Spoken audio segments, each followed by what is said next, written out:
Today on the Matt Walsh Show, the immigrant riots across the country provide yet more evidence that despite what we've been told, diversity is not actually our strength. The new talking points have gone out to TikTok influencers. In unison, they're claiming that illegal immigrants haven't committed a crime because coming here illegally is only a civil violation. Is that true? And a bill just passed through committee that would ban the gender transition, quote unquote, of children across the country. We're talking about all that and more today on the Matt Walsh Show.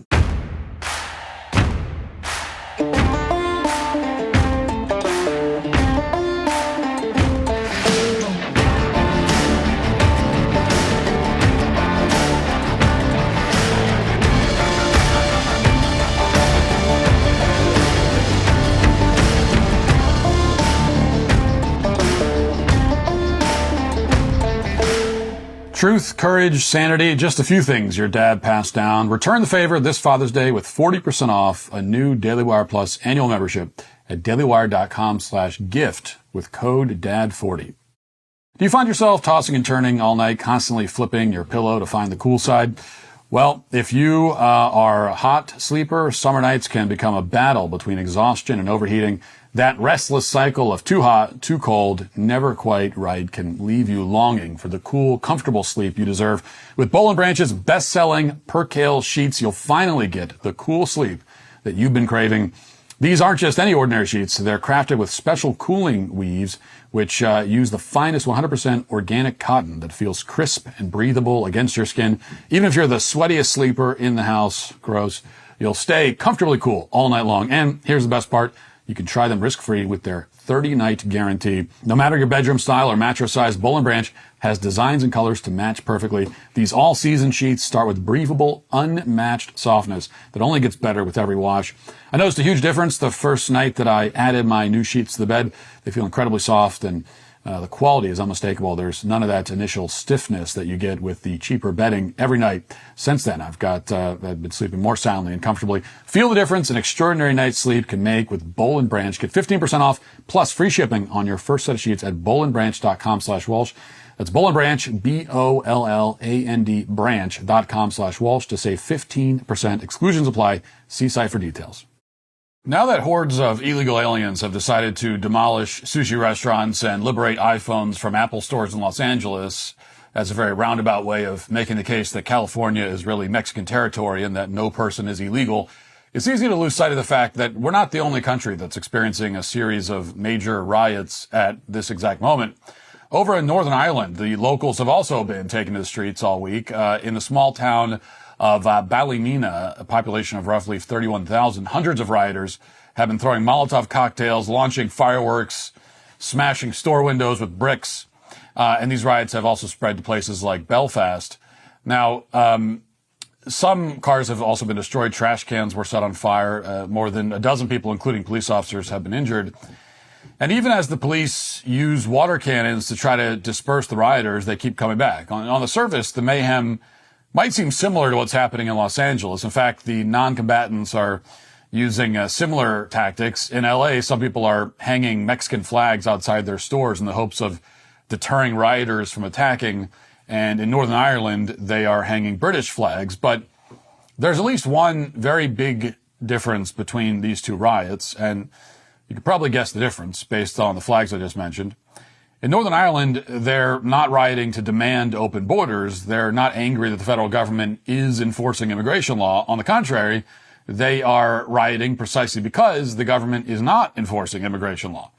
They're tired of the fact that foreign nationals have been allowed into their country with essentially no limitation whatsoever. And their cause gained new urgency over the weekend when two 14-year-old migrant children allegedly attacked a teenage girl in the town and sexually assaulted her. This is just the latest in a string of attacks by so-called, quote-unquote, asylum seekers in Ireland in recent months. And the Irish have had enough. So what exactly can we learn from these two events, which coincidentally are happening at the same time in two very different places? Well, it's easy to condemn violence, but condemning violence doesn't prevent violence from happening in the future. You have to address the underlying cause. And what's happening in Northern Ireland and Los Angeles right now give us a pretty good idea what that underlying cause is. It turns out that when you flood native populations with foreigners, you get violence and dysfunction one way or another. Either the foreign nationals will wage an explicit war of secession, as they're doing in California, or the foreign nationals will commit so many violent acts of terrorism, including acts of terrorism that destroy the lives of children, that the natives simply can't tolerate it anymore, and then they lash out. And in both cases, we're witnessing the inevitable failure of the cult of diversity. In every case, reality disproves the claim that we hear so often that diversity is our strength. At the moment, Democrats are trying to portray the riots in Los Angeles as anti-ICE protests, but that's not remotely accurate, of course. No sane person believes that it's some great tragedy that ICE is rounding up murderers and sexual abusers. The goal of the riots in LA, very clearly, is to establish the supremacy of one ethnic group over another. That's generally what happens when very different ethnic groups with very different conceptions of acceptable human behavior are forced to live on top of one another. Now, it's become commonplace to hear accusations of bigotry or white supremacy when, you talk like this, but it's essential, especially after what we're seeing in Los Angeles, where store owners are now boarding up their windows at night, to understand that everyone becomes an extremist when they're defending something they actually care about. I mean, why do you think the left is suddenly claiming that Mexico actually owns California? What happened to all the Indian tribes who used to live in California? The ones we've been told are the true owners of all the land in the continent. They got there before the Mexicans, but all of a sudden, the Indians' claim to the land doesn't matter. Instead, the president of Mexico's Senate just came out and threatened to seize land from the United States. Now, he's not speaking English, so I'll read from the translation. Quote, "Names don't lie. The most spoken language in Los Angeles is Spanish. The United States government has the right to implement whatever immigration measures it deems appropriate, but they have no right to violate the dignity of immigrants. They have no right to separate families." The politician also said that that he told Trump that Mexico would, quote, "build the wall and pay for it, but will do it according to the 1830 map of Mexico." So now they're celebrating colonialism suddenly. They're saying that because the Spanish colonized Los Angeles and called it part of New Spain back hundreds of years ago and dished out some Spanish names, somehow that's evidence that California currently belongs to Mexico. Never mind the fact that Mexico didn't do anything with California when they briefly owned it independently for around 25 years, as we discussed the other day. Never mind the fact that Americans brought civilization and prosperity to that territory over a period of more than 150 years. The important point for our purposes is to underscore the fact that activists and politicians will use any argument they can think of in order to defend their preferred ethnic group and nationality. They don't care if it's hypocritical. They don't care if it's unfair. They'll do it anyway. And that's why multiculturalism in every context is failing. It's why we're seeing riots everywhere, not just in Ireland and California. Katie Daviscourt at the Post Millennial shot this footage from Seattle, for example. Rioters are besieging federal buildings, torching American flags, blockading officers, throwing rocks at buildings. Watch. Washington! ICE out of Washington!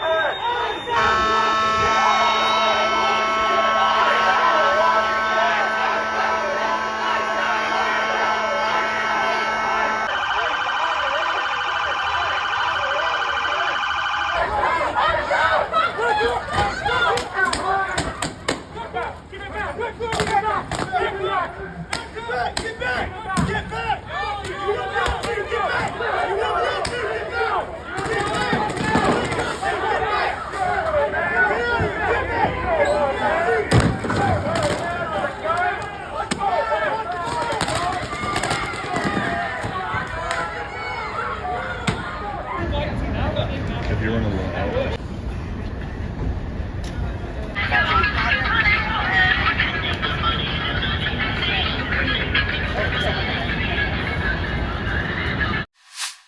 Now, as the day went on, the rioters in Seattle shot fireworks directly at officers outside of a federal building, leading to a brawl, which you can see here.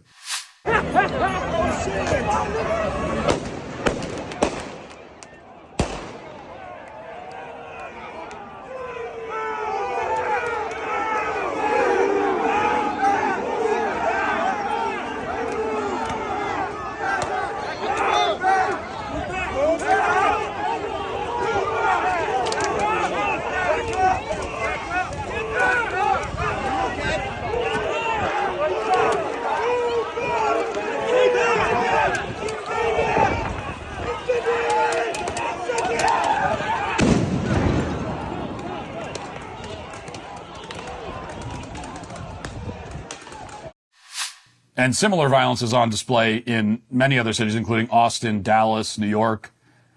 You'll notice that most of the mayhem isn't even directed at ICE. For example, in Atlanta, rioters have taken turns destroying police cars and shooting fireworks at officers. Watch. Hold on. Stop. Over there. Hammering it. Holy.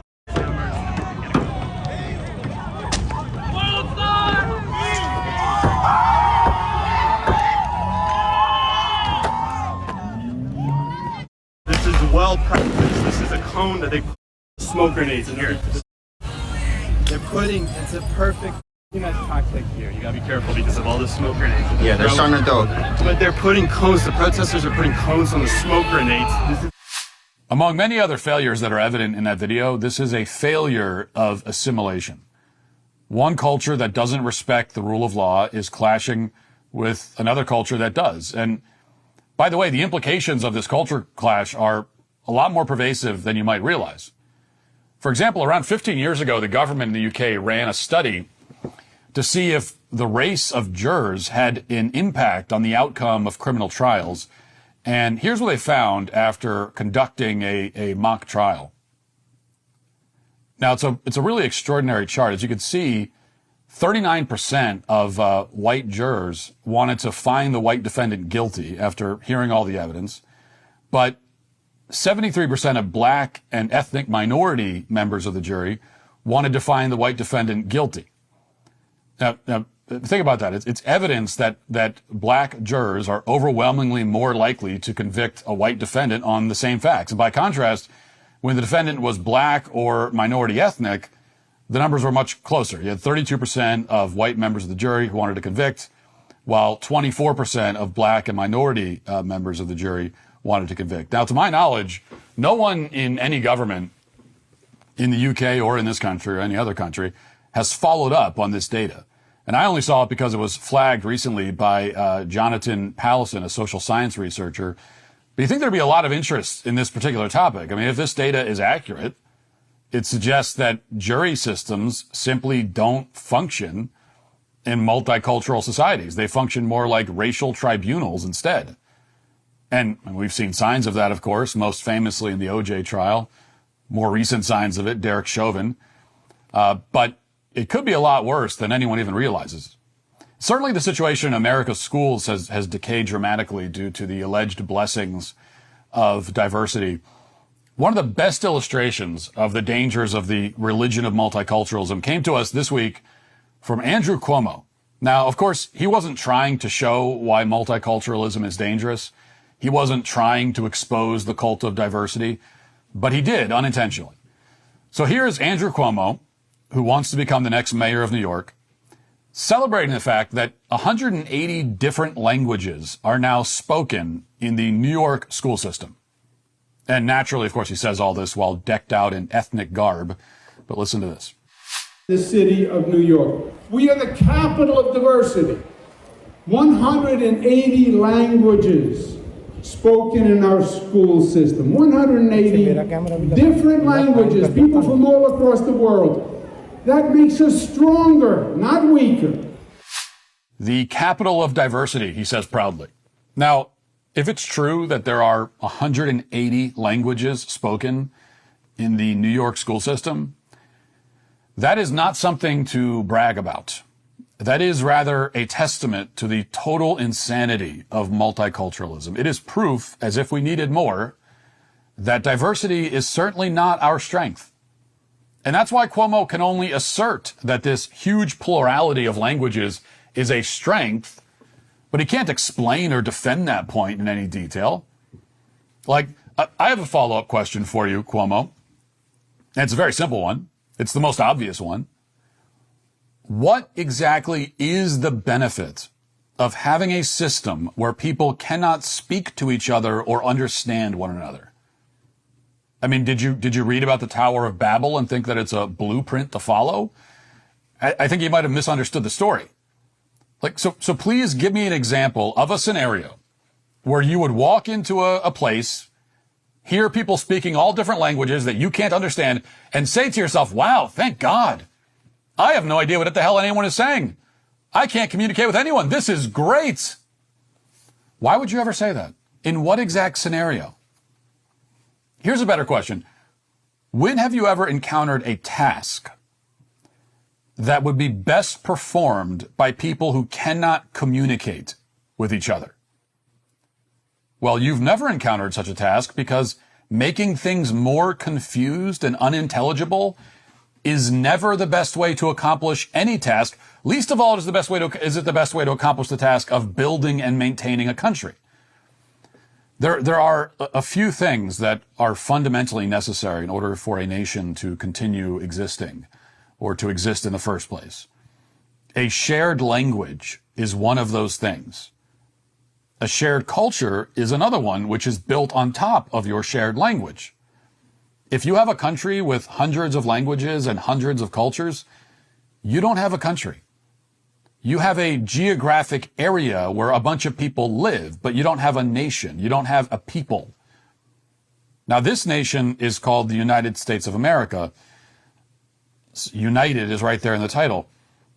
We must be united around something, by something more than just mere geographical proximity. But when you see these riots breaking out across the country, what you're looking at is the fruits of diversity. These are people we have nothing in common with, people with whom we are not united and can never be united in any meaningful way whatsoever. Again, a nation regresses when it begins to worship the idol of multiculturalism. In Australia, their politicians will come right out and admit it. So here's a remarkable clip from a premiere in Australia from just a few weeks ago. Listen to this. There's been some that have been agitating in the Parliament to nullify the laws, to remove them off the statute books. Think about what kind of toxic message that would send to the New South Wales community. And I think the advocates for those changes need to explain, what do they want people to have the right to say? What kind of racist abuse do they want to see or be able to lawfully see on the streets of Sydney? I recognise, and I've fully said from the beginning, that we don't have the same freedom of speech laws that they have in the United States. And the reason for that is that we want to hold together our multicultural community and have people live in peace, free from the kind of vilification and hatred that we do see around the world. So he says, quote, Australians don't have the same freedom of speech laws that they have in the United States. And the reason for that is that we want to hold together a multicultural cultural community. Well, at least they're honest about it. Meanwhile, in the UK, Nigel Farage, the leader of the Reform Party, has just announced that if you've lived in Wales for a few years, then you're Welsh. And you're no different from people who've lived there for generations. Watch. You say that you would like to give priority to people from Wales for housing. How would you define a Welsh person? Well, it's a very fair question from your channel. We hadn't proposed the Welsh language test. No, look, it's got to be somebody who's lived and is settled in Wales, has paid taxes and obeyed the law. And if someone's done that for a 5 or 10 year period, then I think they've every right to say that they're fully part of the Welsh community. Now, if the former leader of the Brexit campaign is talking like this, then you know it's pretty bad. But at least they're being honest overseas. In this country, we don't have many politicians or public figures who are willing to acknowledge what they're doing. They won't admit that multiculturalism inevitably means the decline of the West and everything we value. We have to sit back and watch our civilization decay in real time. Now, one of the few commentators who did see this coming was Pat Buchanan many years ago. Listen. When whites are a minority in this country in 2041 and Hispanics are 150 million, what is going to hold us together when we don't have a common religion, we don't have common beliefs about right and wrong and morality as we used to? We are at war over whether or not equality means equality of rights or equality of rewards. That footage is from around 14 years ago. The question that Pat Buchanan asked, what will hold us together? Very good question, has now been definitively answered. And it's nothing. Nothing will hold us together. All over the world, countries that bought into the lie that diversity makes us stronger are rapidly becoming unrecognizable. And in many cases, the people didn't vote for this. It was forced on them by their leaders. And until this disastrous experiment is reversed, which should be the Trump administration's top priority, the violence and dysfunction will only continue and get worse. We can either reject the cult of multiculturalism and diversity, or one large-scale riot at a time, we can allow it to destroy the United States. And if that happens, we'll be listening to our politicians tell us that the First Amendment is suspended in order to promote diversity, just like they do in Australia. And by that point, as in Australia and many other European nations, including the UK, it will be far too late to rebuild what we once had. Now let's get to our 5 headlines.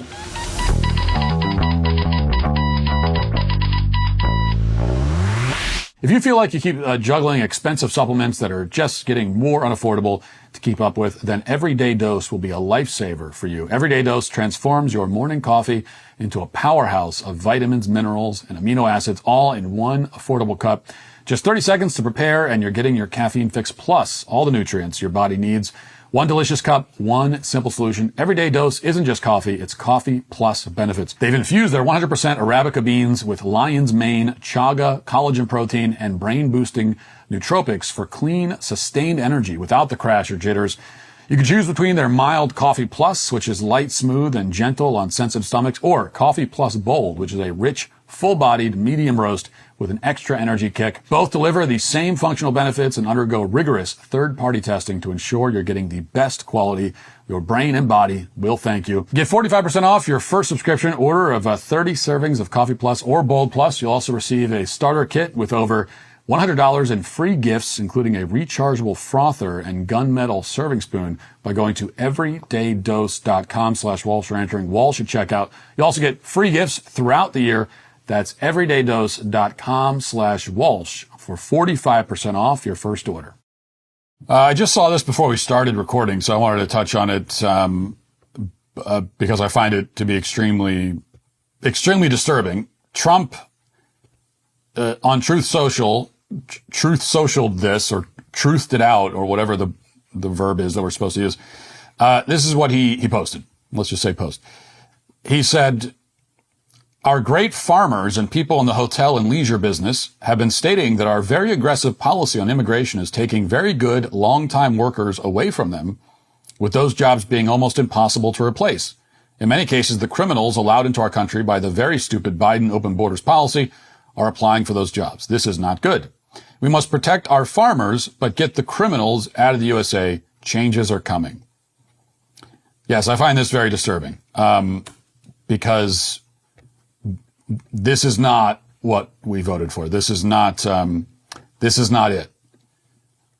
Okay, because what he's talking about here is, what he's indicating is a pullback, at least, if not a full scale, if not full scale abandoning, at least pulling back from immigration enforcement, because farmers have complained and people in the hotel and leisure business have complained that they're losing their workers and that they can't find Americans who are willing to do the job. It's just that same old canard we've heard so many times. And this we cannot tolerate. I mean, this is the kind of thing, as conservatives, if you're a Trump supporter, if you're a conservative, if you care about our national sovereignty, the continued existence of our nation, you got to push back against this. We have to push back hard against this. That employers who knowingly rely on illegal immigrant labor, that we should be catering to them, that we should not enforce our borders and our immigration laws, and not try to restore our national sovereignty for the sake of their cheap labor. Absolutely not. Okay, I've got a better idea. If you have employers who are, again, knowingly relying on illegal immigrant labor, instead of giving them what they want because they're complaining that they can't find Americans willing to do the job, instead of that, how about we put them in prison? That's what should be happening. That's actually the important next step in enforcing our borders, enforcing immigration laws. Yes, deportations, all of that. But then you got to also, not even then, at the same time, you have to find the employers who are contributing to this problem and driving it by knowingly hiring these people instead of hiring Americans. You have to find them and punish them. They should be in prison for that. Backing off of immigration enforcement for their sake is a no-go. Absolutely not. It's an outrageous suggestion. And it's no different from what we've heard from establishment Republicans. It's no different from the establishment Republican talking point for decades and decades. It's exactly what put us in this position in the first place. And by the way, I don't buy this nonsense about, oh, Americans won't do these jobs. That's bull. Okay. I'm sorry. That's total bull. No, there are plenty of Americans won't work in the hotel industry. Like the Mexican illegal immigrant that's cleaning out your hotel room. That's it. She's irreplaceable. If she's deported, well, we can't find anyone who could do it. How could we possibly clean these hotel rooms? But picking crops, cleaning hotel rooms, really? There's no, in a country of 300 million plus actual citizens, you can't find anyone who's willing to do those jobs? Really? I don't buy that. That's just not true. You know what it is? This is what it is. There are plenty of Americans perfectly capable of doing those jobs, obviously. Plenty of Americans perfectly willing to do them. But they're not going to be your slave labor. That's the issue here. You have to pay them a fair wage, is what you have to do. There are plenty of Americans able and willing to work on a farm or work in a hotel. They're just not going to do it for 50 cents an hour or whatever you're paying your army of illegals who can't speak English. Yeah, those people you bring in and they're not legally here, they're not on the books, and they're not going to complain because if they do, they get shipped back to the country where they don't want to go. And so, yeah, you can pay them whatever you want. And of course, that's why all these great farmers, our great people in the hotel business, as Trump calls them. Well, the quote unquote great farmers who are complaining about immigration enforcement, not so great, because what they're complaining about is that they're being deprived of their slave labor. And so the response from the president should be, okay, too bad. Oh, is that hard for you to actually pay like a real wage to American citizens who live in this country and are actual legal citizens? Is that difficult? Oh, you'd rather pay Juan over there 75 cents an hour? Oh, is that tough? Okay, well, how about do it anyway, hire Americans, or you'll be in prison. How about that? We'll shut down your farm, we'll put you in prison. That's the other option. Why is that not the negotiation here? I have no sympathy for it whatsoever. Like, how can anyone have any sympathy for it at this point? Do we want to have a country or not? Okay, if we want a country, the hotel business is just going to have to deal with it. Oh, what if some hotels shut down? Well, I guess they shut down then. I guess that's what happens. You know, if it's true, like you really can't, if you open a hotel and the only way that you can possibly keep it open is with illegal immigrant slave labor, well, then I guess your hotel shouldn't exist. Okay? I guess it just shouldn't exist anymore. If you have a farm and the only way you can keep your farm open is with illegal immigrant labor, then I guess you shouldn't have a farm anymore. I guess you're not a very good farmer, actually, turns out. You can't figure out how to keep your farm going by hiring American citizens in this country. So you want to be an American farmer and you don't want to hire Americans? Well, you're not a very good farmer then, so your farm should just be shut down at that point. I don't know what to tell you. I got no sympathy for this whatsoever. This kind of thing, we just can't, there are people in the comments that are saying, oh, no, I don't think he really meant that. I think what he's actually saying, he said what he said, okay? It's plain, this is plain English. We can read it. It's very clear what's being, now, whether Trump will actually act on that and pull back from immigration enforcement for the sake of the farmers and the hotel business, that remains to be seen. But he said what he said. And if we don't want him to pull back from immigration enforcement, then we need to push back against this and push back hard and say, no. Well, you want to totally destroy your legacy as president. This is a good way to do it.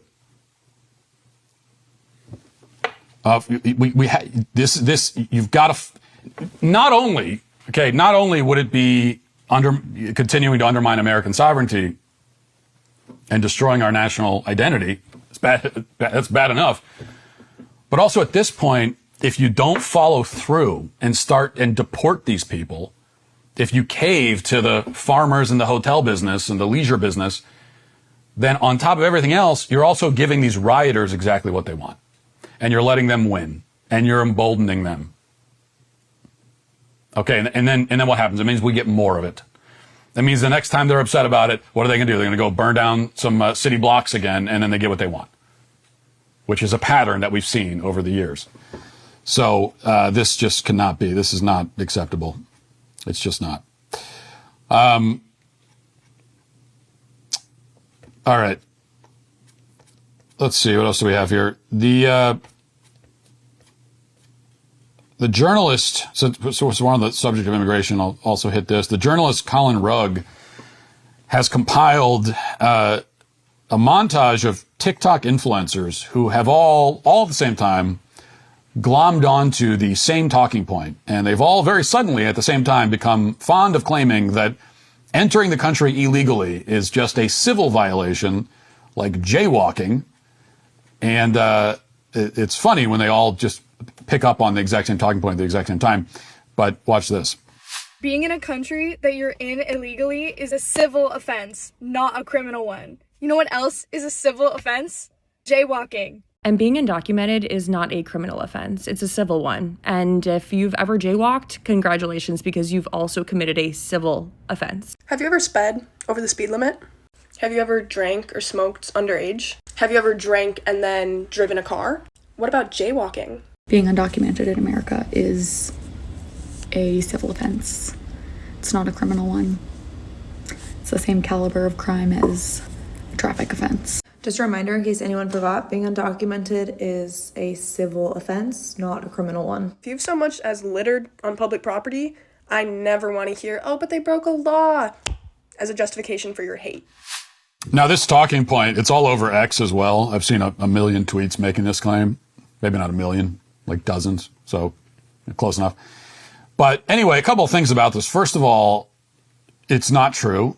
Entering the country illegally is a criminal offense, okay? Entering a second time illegally is not only a criminal offense. Coming back after you've been deported once is not only a criminal offense, but it's actually a felony. But yes, it is a criminal offense. The first time is also a criminal offense. It is absolutely a criminal offense. And now the people who are making this claim may be relying on a few technicalities.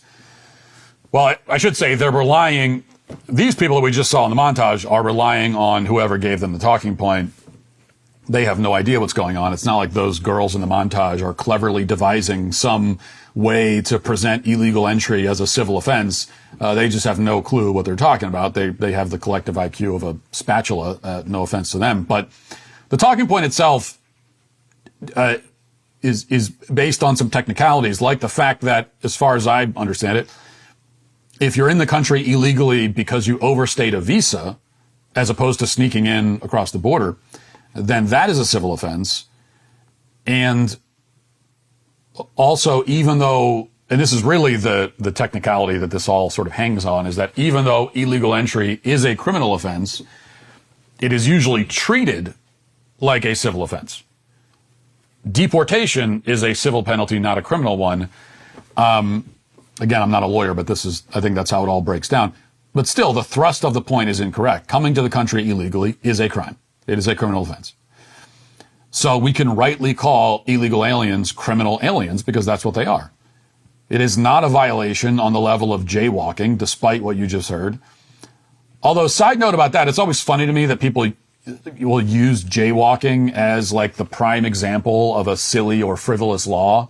Right, when they're trying to explain why a law is dumb, they'll say, oh, it's just like jaywalking. Well, actually, there's a reason jaywalking is illegal. It's like there's nothing frivolous about it. If you drive through the city, you'll see pedestrians just wandering out into the middle of a busy roadway, almost causing accidents, almost getting themselves killed or actually getting themselves killed. So we should enforce the laws against jaywalking. That's not a dumb law either. But that's beside the point. The point is that coming into the country illegally is not like jaywalking. It's far more serious. And even all of that is beside the point, because here we're talking about how, illegal immigration is classified, what kind of violation it is. But all that really matters is that it is a violation. Whether a criminal or civil violation, the key word is violation. Right? The people who are here illegally, whether illegal criminally or civilly, are here illegally, and they need to go. That's the key point. It doesn't matter how it's characterized, what label you put on it. I don't think it matters how they got here illegally. Did they sneak across the border? Did they overstay a visa? Doesn't matter. However they ended up here illegally, they're here illegally, and they got to go. And if they work on a farm or they work in a hotel, and they do a really good job and they're really hard workers and they'll do it for $2.75 an hour, they still got to go. Okay, Marjorie Taylor Greene just passed through committee a bill to ban so-called gender transitions for children on the federal level. Here is Representative Greene talking about it. Hi, everyone. I have really great news. My bill, Protect Children's Innocence Act, just passed through the Judiciary Committee. Big thank you to Jim Jordan. Big thank you to Harriet Hageman. They did a fantastic job. This is a victory for children. We have to protect their innocence. We have to allow them to grow up. They can choose who they want to be when they're adults, but there should be no medical industry that mutilates their genitals, gives them poisons, and permanently changes their bodies. Next thing we have to do is get it through Rules Committee and then get it to the House floor for a vote for final passage.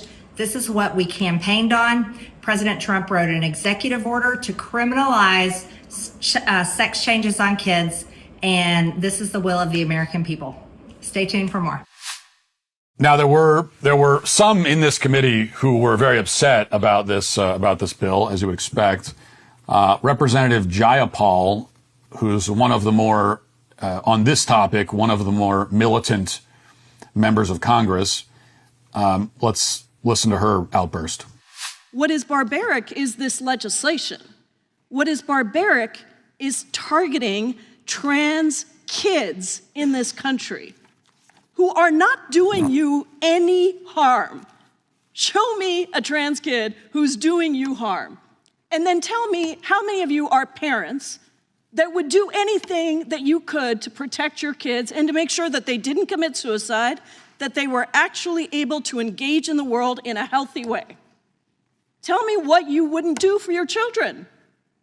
Because when you introduce legislation like this, it is not only stupid legislation, it is cruel, it is mean, and it interferes with your own conservative principles. You really want to take away the ability to allow parents to make decisions about their own kids' medical situation with their doctor? That's what Republicans want to do? So as always, the supporters of trans ideology are just congenitally incapable of being honest. All they do is lie. That's their only move. False framing, straw man. That's all they do. And so we hear from Jayapal that this bill is an attack on trans kids, when in fact, of course, the point of the bill is to protect those kids, to protect so-called trans kids from the abuse being inflicted on them by people like Representative Jayapal. Now, keep something in mind when you watch a clip like that, which is that Representative Jayapal has a quote-unquote trans kid. She's already shared that and I think we've talked about it on the show before, that her child is trans. And I don't know if the child's I don't know if it's a boy or girl in reality, but she has a trans kid who I believe is now an adult. But even if I hadn't told you that, you would still know it because you can tell. At this point, any adult who passionately, emotionally defends the castration and mutilation of children is doing it because they feel like they have to. They have to because it's the only way, which isn't to excuse it at all, by the way. It's just to explain trying to explain the level of emotional desperation that you saw. Because in that clip there, I mean, Jayapal is a total fraud and a phony, and one of the many Democrats in Congress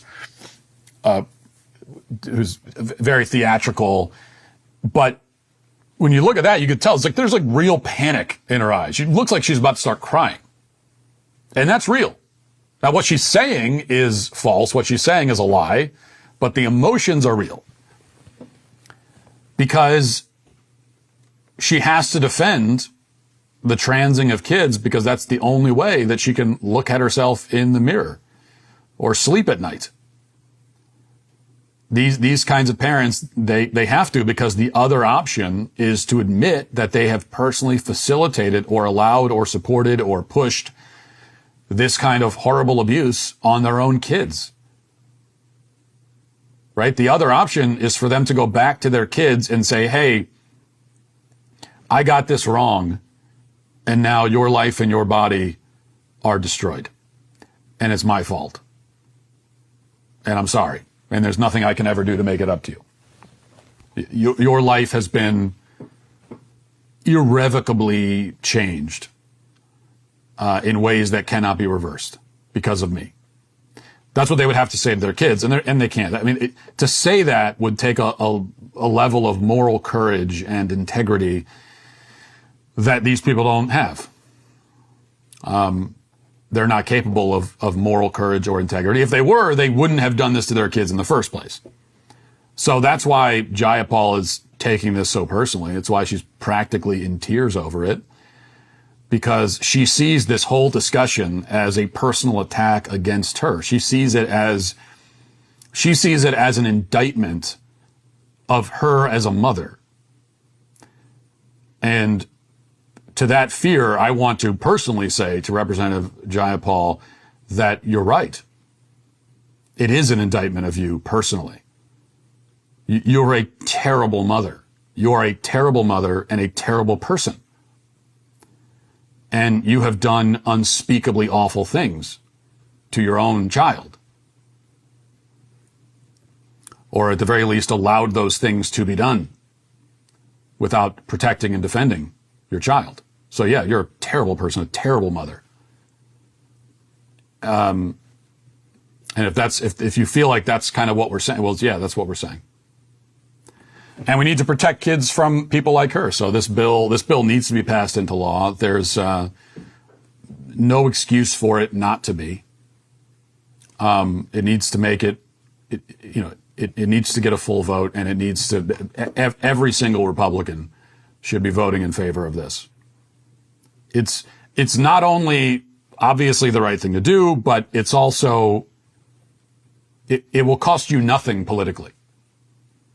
5 years ago, I mean, this should have happened 5 years ago. They should have passed a ban on this 5 years ago. They should have passed it. The moment, like the first time that a procedure like this was done to a kid, that should have been when a federal ban was passed. But it wasn't. And even 5 years ago, to vote yes on a bill like this to ban the quote unquote gender transitions of kids nationwide would have been, there would have been some political risks involved. Still should have done it, but there would have been some political risk. Now there's no risk. I mean, you've got the American public on your side. Almost everybody's on your side. And a lot of the people who aren't on your side are too embarrassed to even say anything about it at this point. There aren't that many people who are willing to loudly speak up in defense of the, chemical castration and mutilation of kids at this point, except for the most hardcore radical activists and people like Jayapal who are committed to this lie for life because of either what they've done to themselves or done to their kids. But everybody else, this is a widely popular position, and so there'd be no excuse not to pass the bill. All right, let's get to the comment section. If you're a man, it's required that you grow a beard. Hey, we're the Sweet Baby Gang. Pure Talk, my wireless company, a veteran-led company, believes every man and woman who has faithfully served this country deserves to proudly fly an American flag. It was made in America. And that's why Pure Talk is on a mission to give an allegiance flag, the highest quality American flag, to 1,000 U.S. veterans in time for the patriotic holidays. Just switch your cell phone service to Pure Talk this month, and a portion of every sale will go to provide these high-quality flags to deserving veterans. With plans for just $25 a month for unlimited talk, text, and plenty of data, you can enjoy America's most dependable 5G network while cutting your cell phone bill in half. The average family saves over $1,000 a year. I've been using Pure Talk for a couple of years now. And look, it's the best service, and you're also supporting a company that believes in your values. Just go to puretalk.com/Walsh to switch hassle-free in as little as 10 minutes. Again, that's puretalk.com/Walsh to support veterans and to switch to America's wireless company, Pure Talk. Matt, I really appreciate you taking the time to explain Robert E. Lee. I'd really like it if you would add a segment to your show, at least occasionally, to explain other historical people and events, because so much about the past is misunderstood. Don't tempt me. Don't tempt me to add a lengthy, rambling history segment to the show, because I will. And you're going to regret. I will make you regret that. Be careful what you wish for. Matt, I'm one of the conservatives who opposes naming specifically military bases after Confederate generals. It's not because of anything having to do with slavery, but because they participated in armed rebellion against the U.S. and fought to kill hundreds of thousands of Union soldiers. Robert E. Lee was a great man who took up a bad cause for noble reasons, but I don't think the U.S. military should honor men who betrayed and fought against it. I don't think that's an accurate way of framing it. I don't think it's fair to say that the South rebelled in that sense, or that they were traitors or whatever. And you didn't use the word traitor, but it seems like you would agree with that characterization. But I don't think that's true. I don't think that's fair. They were trying to secede. They were not trying to overthrow the government.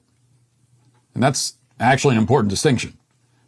They were not marching into Washington to stage a coup and take control of the government. Now, if that's how this all started, and if that's what they were doing, then yeah, certainly it's a rebellion. It's treason. It's all of those things. But that's not what they did. In fact, they very specifically chose not to do that, not to go on the offensive until much later into the war.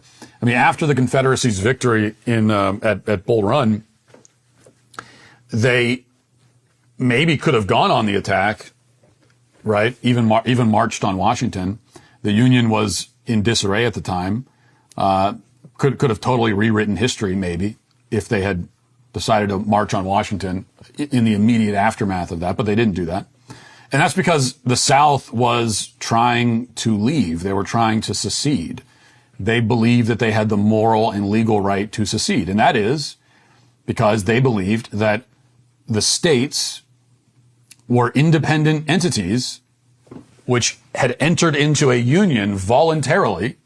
And for them, not that long ago, right? So for them, it was only a few decades ago that the states had voluntarily entered into a union because they thought it would be mutually beneficial. And their position was, well, we voluntarily entered into it, we can leave. And I think that was a very reasonable position, especially back in 1861. In fact, I think it's a reasonable position even now. If a state wanted to secede from the Union today, I would not support marching troops into the state to stop them from leaving. Would you? I mean, maybe you would. The way people talk about the Civil War, it seems like a lot of people would. But if Texas decided that they wanted to leave the Union, let's say, I wouldn't want them to leave. I would be one of the voices trying to convince them not to. There are certain states that if they tried to leave, maybe I wouldn't plead with them quite so much. But if Texas tried to leave, I wouldn't want them to leave. But if they decided that's what they were going to do, I would not support marching troops into Dallas to kill people until they agree to stay. Would anyone support that? Well, apparently a lot of people would. But to me, that's crazy. It would be a crazy thing to do. But that's what happened during the Civil War. And that's the distinction. This was secession. They were seceding. They were saying, okay, we're going to take our stuff and leave. because this isn't working for us anymore. And I just think that's a very different thing. Let's see. And also the question of whether or not in the 1860s, 1850s, whether or not a state has the right to secede was at the very least, like, I'm like framing this in the most moderate way possible. But at the very least, in the mid and early 19th century, the question of whether or not a state had to secede was a live question. It was a real question. And now, today, you could say, well, that question's been settled. You don't. But if the question was, quote unquote, settled, which I don't acknowledge that it was, but if it was settled by the Civil War. It was settled by the federal government using force and saying, no, if you try to leave, we're going to kill you. We're going to bring in troops in and we're going to kill you.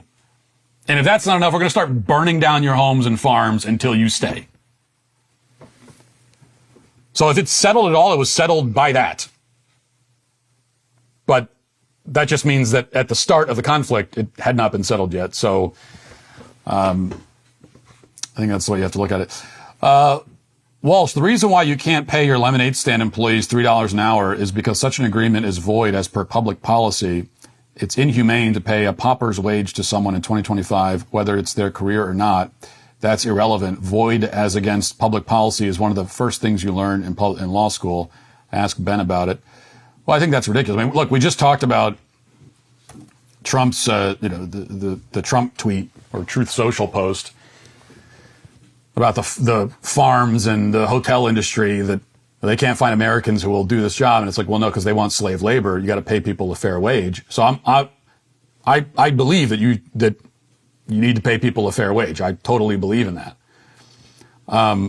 But the way to handle that is not by having this totally arbitrary concept of a minimum wage, especially not one imposed by the federal government. That's not the way you handle it. And like I said about the minimum wage, we're talking about in many of these jobs, in many cases, these are kids. These are, kids in high school who are not supporting themselves. They live at their parents' house. And the main reason they're working is just for work experience and for some spending cash. So to use a word like inhumane, I think is ridiculous. I don't agree that minimum wage should be $15 an hour, but working some of those fast food jobs are a lot more high pressure and stressful than you think, Matt, especially with all these entitled people walking around. Well, I work those jobs too, and they're not high pressure jobs. They're not. Now, they can be tedious, frustrating, irritating. Trust me, I wouldn't want to go back and work those jobs again. No way in hell. So yes, they can be difficult in the way that any monotonous, tedious thing is difficult. Difficult in the sense of being unpleasant, right? They're unpleasant jobs.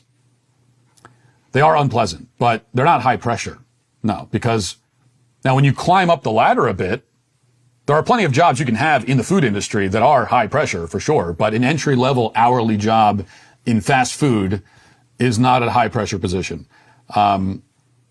A job is high pressure if your failure in your job would lead to serious negative results.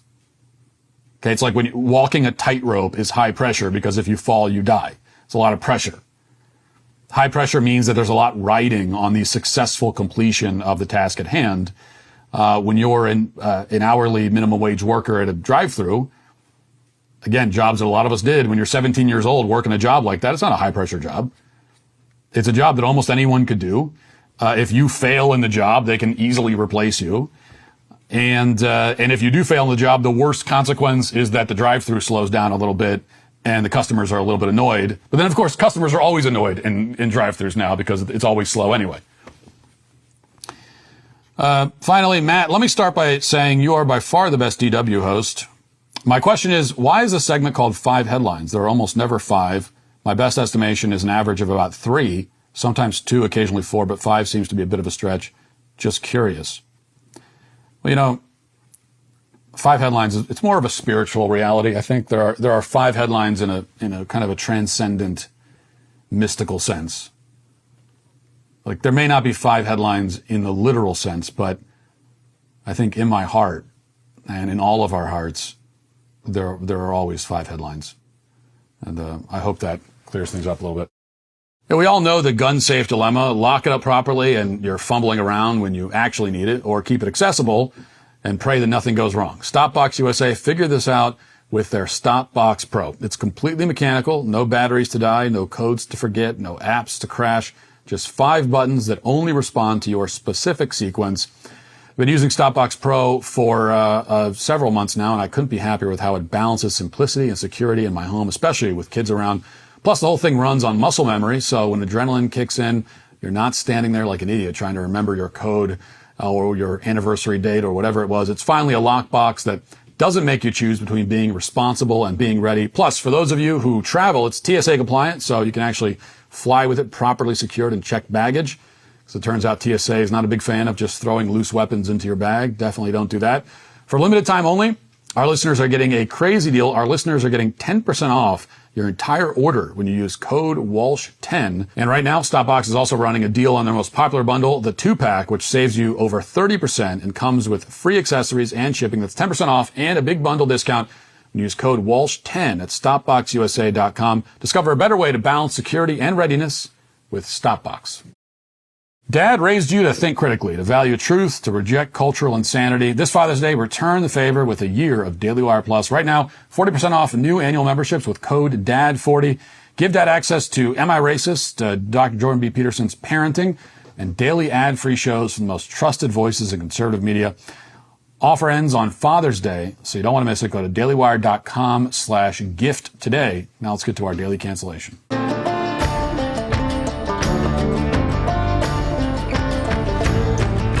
I have to confess that with everything going on lately, I haven't found the time to binge watch random congressional hearings on C-SPAN. So as much as I wanted to tune in to Treasury Secretary Scott Bessent's testimony before the House Ways and Means Committee the other day, I had to miss it. Now, on the bright side, I figured that if something important did happen, I'd probably see a news report or a post on X summarizing the important parts. And then I saw this tweet from a sitting Democrat member of Congress right after the hearing concluded.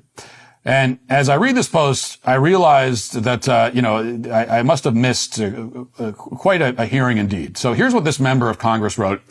Probably half of this statement is going to be bleeped, so try your best to fill in the blanks. But this is what it's like now when you're reading statements and comments from members of Congress, that you have to bleep half of it. So this is what the person said. Excuse you, this twat, C-word, pum-pum, whatever you want to call it, represents an organ that gives life and is resilient, so thanks for the compliment. I can take one interruption, but Bessent was out of control, and I know I look good for my age, but baby, I'm postmenopausal, and it still works.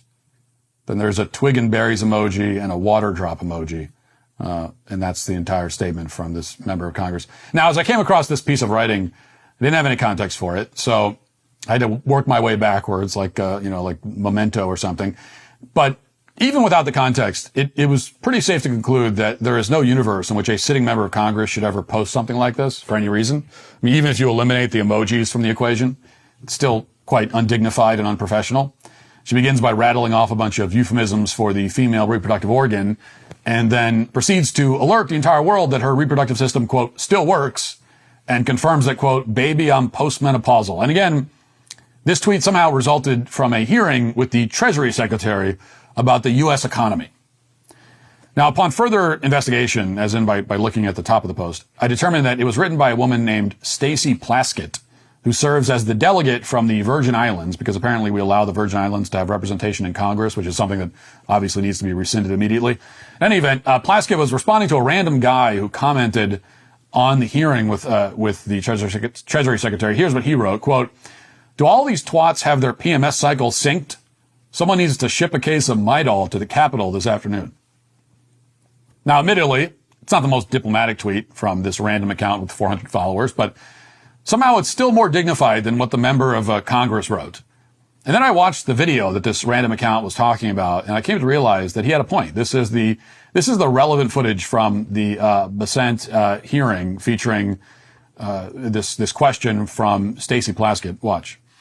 We have seen since January 20th that the stock market overall has gone down 1.3%, and gas has gone up. Ma'am, that's incorrect. Excuse me. Let me get something straight with you first here.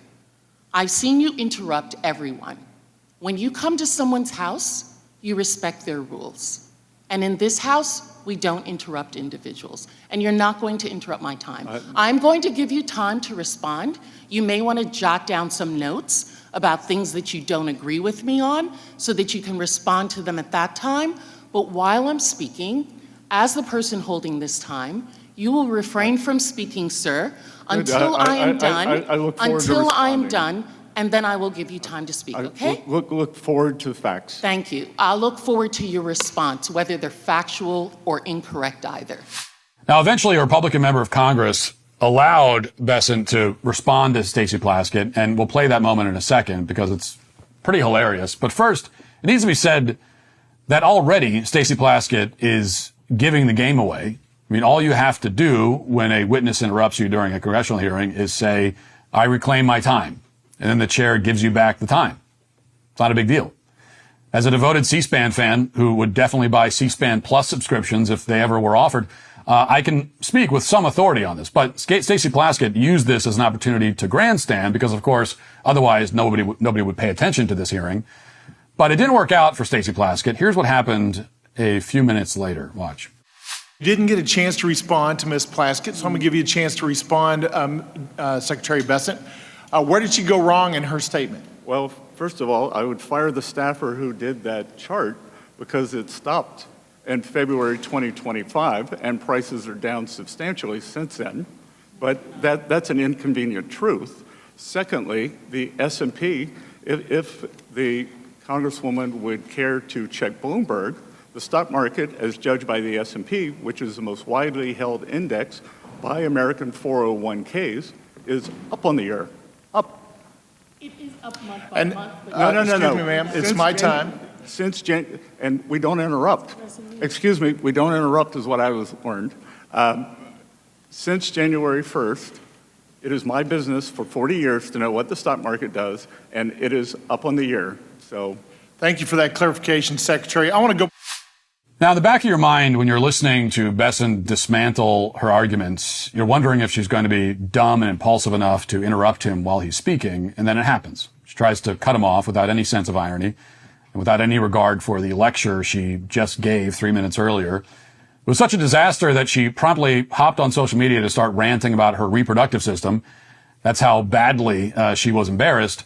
Now, the whole hearing was like this. At one point, Congresswoman Linda Sanchez from California tried to pull the whole I'm speaking routine as well, and didn't go well for her either. Watch.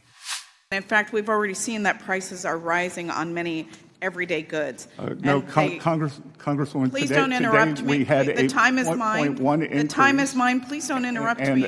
I will ask you questions and I will grant you an opportunity to answer them, but please don't interrupt me during my time. With pleasure. Okay, I know I'm a woman, but please try to limit yourself to answering my questions. No, I'm sorry, but we get talked over all the time, and I don't want that to happen at this hearing. Yes, that was audible groaning that you heard in the background. So, in this case, Scott Besant didn't have to even say anything. Democrats on this committee are so incompetent that they can't help but embarrass themselves. Now, to be clear, this is not some random, unimportant committee. It's the House Ways and Means Committee, which is widely considered to be the single most important committee in the entire chamber. They have jurisdiction over taxes, tariffs, Social Security, Medicare, everything that raises revenue. Each party is supposed to nominate their A-team to this committee. But largely because of DEI, the Democrats' A-team is a constant source of embarrassment for the entire country. But it's not all DEI related. I mean, at its core, this is a very broken and incompetent party, as this hearing made abundantly clear. Behold as California lawmaker Mike Thompson attempts to trap Besant with a gotcha question. And then when Besant answers his question, Thompson nervously laughs and says that doesn't count for reasons that he doesn't explain. Watch. Mr. Secretary, can you point to one independent study, one study performed by an expert PhD economist who is not on the payroll of this administration that says that this legislation will not add to our national debt? Well, Congressman, if... Yes or no? Can you point to one? If we want to look at the CBO, No, I'm not asking you, is there an independent expert that you can point to that says that this bill will not add to our national debt? Yes or no? Yes. There is? Yes. What are they? Art Laffer. Pardon me? Art Laffer. Art Laffer? Great. That I don't think that one counts. It's pretty embarrassing, but to be fair, at least Thompson didn't start tweeting about his genitals after this, so that's a point in his favor. But other than that, it's yet another instance of Democrats proving that they are simply incapable of governing. And if you go back a few weeks, you'll find plenty more examples. Here's one of them. This is Stacey Plaskett, one more time. And as you watch this, keep in mind that the official account of the Democratic Party posted this footage online because I guess they thought it made them look good. Watch. But if they're really interested in being fiscally responsible, then don't give such big cuts to the rich. Actually try and balance a budget. Actually try and bring down the deficit. If you want to take away all of those things from the neediest, take away some from the rich as well. In case you couldn't make it out or it was censored, she's saying that we need to take some crap or some form of excrement away from the wealthy. Again, it's not the most articulate word choice from someone who sits on the House committee that has jurisdiction over virtually all important economic matters in the country. Is this how she approaches extremely complicated legislation on taxation and Medicare? How well does she understand the excrement that's in those bills? Well, we all know the answer to that question. Stacey Plaskett doesn't have any idea what she's doing. She probably can't even read the legislation that she votes on. She's not a serious person, certainly not a serious representative or delegate or whatever. Instead, she's a shining example of what I've come to refer to as the waffle houseification of American society. She embodies some of the same benefits of multiculturalism that we talked about in the open. She's unintelligent, crass, completely useless, no shame or self-awareness. And the Democrats who elevated her to this position of power have no regard for the future of this country. And that's why the more you watch congressional hearings, the more pessimistic you unfortunately become about where we're headed as a nation. And it's also why Stacey Plaskett, along with every other legislator who contributes to the waffle houseification of American society, is today canceled. That'll do it for the show today and this week. Talk to you on Monday. Have a great weekend. Godspeed.